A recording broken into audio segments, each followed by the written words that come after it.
Have you ever wondered who you might have become if it hadn't felt like the entire world was watching you grow up? It's a strange question, but it sits at the center of my entire generation. We grew up with more information, more connection, and more approval than any group of young people in human history. Yet so many of us feel lost. I used to think the problem was too much distraction or screen time. That was the easy explanation. But over time, I realized something deeper. Before any of us even turned 18, the internet had woven itself into the way we understood ourselves. It shaped what we valued, how we compare ourselves, but most importantly, who we thought we were supposed to become. I want to share an idea with you that changed the way I see my generation. We often say we grew up online, but that isn't the full truth. The truth is the internet grew up with us. So it makes sense that it shaped our identity during the exact years when identity is most fragile. Think of the ways our grandparents, or their grandparents grew up. Childhood and adolescence used to be defined by a small circle of people.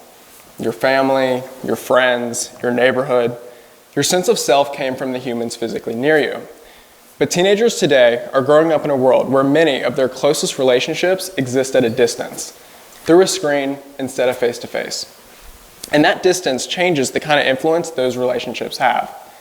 So with that in mind, imagine yourself at 16. You wake up, grab your phone, and before you've even brushed your teeth, you've already seen kids your age who seem happier than you, more attractive, more successful, and a lot more certain about their future than you are. Without even talking to anybody or stepping foot on the school bus, you've compared yourself against people you've never even met. And when that's how you start your day, it's hard not to measure yourself up against that kind of world. Now with that comes something new, identity under observation. When you grow up with an audience, even a small one, you start to perform. You adjust yourself in little ways. You say what gets attention, you post what gets approval, and you start shaping your personality around what the internet rewards. But here's the part we often miss. Algorithms aren't designed to make you happy or educated. They're not designed to make you angry either. They're designed to keep you engaged. That's it. So how does this actually show up? Oftentimes, it doesn't look dramatic. For some, it starts as harmless scrolling, quick distractions, funny videos, something just to pass the time. For others, it might be the constant pressure to stay up to date with whatever's happening in the world. And in many cases, it's content that quietly aligns with what the person's already feeling. In my case, I felt extremely inadequate with my life trajectory from a very young age. I was never a great student in school, and I was constantly comparing myself to people I saw online, who seemed to have everything else figured out. Over time, I started believing that the only way to become successful was to escape real life and quote-unquote make it online. I bought into the idea completely, and not because anyone forced it on me, but because it gave me a sense of direction when I felt like I didn't have one. Not only was I fooled by some clever online marketing, I had been sold a lie. The truth is, I wasn't behind in life at all. I was just a young teenager trying to find my place in the world.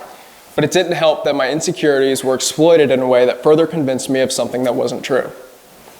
For others, this may be a 16-year-old girl who is watching beauty videos meant to help her fix herself.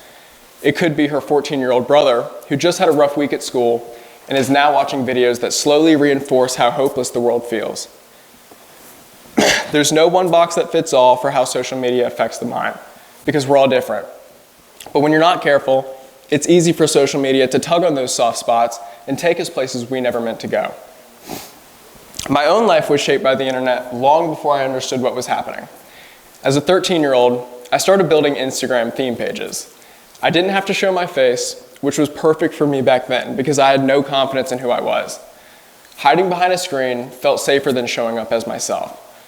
But even while I was anonymous, I began learning exactly what made people click, share, follow, or scroll away. I became innately in tune with how people engaged with the online world. What I didn't realize then was that those early experiences were already teaching me how to communicate with an audience. And years later, at 16, I put myself in front of the camera in an effort to create entertainment-related content for people my age. Since then, my content has reached millions of people and has been viewed more than 1 billion times. And once I started creating at that scale, I began seeing the online world in a completely different light. The deeper I got into the creator world, the more I realized how different these online lives look from the inside. I've been in the rooms with creators who seem perfect and well put together on camera, but offline they're anxious, unsure, and nothing like the persona that people know. I've seen the perfect lifestyles that are really just staged corners of a messy room, borrowed spaces, rented cars, all meant to portray a lifestyle that frankly doesn't exist. Now look, none of that makes influencers fake, but it does mean that the version you see online is heavily curated, even for the ones living it. The problem is, millions of young people compare themselves to that version anyway. Now, once I saw how curated so much of the online world was, I started paying attention to something else. How unconsciously we move through it. And there's one conclusion I came to that barely gets talked about. You have to be intentional with what you give your attention to. Most people scroll without thinking, but every small action teaches the platform something about you. Your algorithm essentially acts as a mirror. So if you pause on a certain kind of video, it assumes you want more. If you comment on something, whether you love it or hate it, it reads that as interest.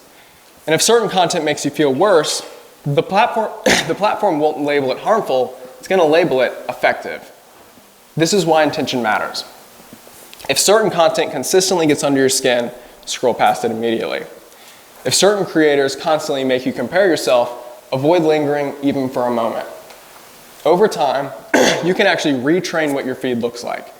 You begin shaping your algorithm instead of letting it shape you. That realization pushed me towards the mission I never expected to have. I started speaking to parents, students, and teachers. I dug into research on identity formation, digital habits, and mental health. I started talking to people who study platforms and those who build them. One thing became extremely clear. We're raising a generation with unlimited information, but an unstable sense of self. We taught kids how to use technology, but we never taught them how to understand themselves while using it. But here's the thing. I don't think our generation is broken. I just think we're the first generation to grow up in an environment that nobody was prepared for. And if that's the challenge, then the solution isn't to run from technology. It's to understand it, to build healthier habits, to teach digital literacy as a psychological skill, not just a practical one, and to remind young people that they can choose who they become. They don't have to be shaped by whatever their feeds reward. So I'm going to leave you with the question I opened with because it matters even more now. Who might you have become if the world hadn't taught you to perform? It's not too late to find out, and it's not too late to give the next generation the space to find out too. Thank you.